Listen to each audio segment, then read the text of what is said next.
Mula nung tumama sa ating bansa ang epekto ng giyera sa gitnang silangan, nagdeklara tayo agad ng State of National Energy Emergency. Iisa ang ating misyon, uplift, ang iahon ng ating nahihirapang mga mamamayan. Ang lahat ng mga ahensya ay inatasang magtipid at pagtuunan mabuti ang mga programa na mas mahalaga sa pagtugon sa mga epekto ng krisis.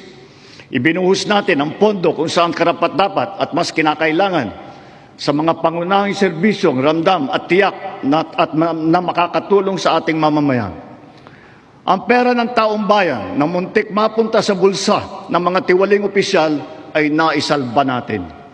At sa halip na magamit natin ay nagamit natin sa mabuti at para sa tunay na kapakanan ng mamamayan.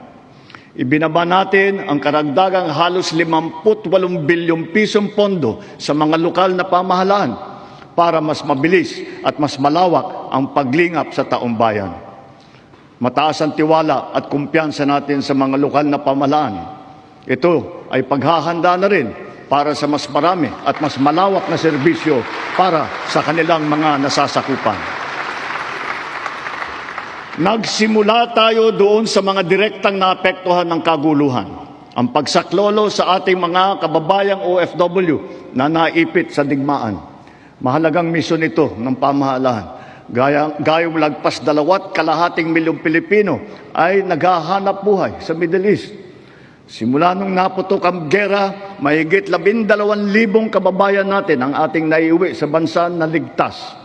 Mahigit 140,000 OFW naman ang ating nabigyan ng sari-saring tulong sa gitna ng kaguluhan sa Middle East.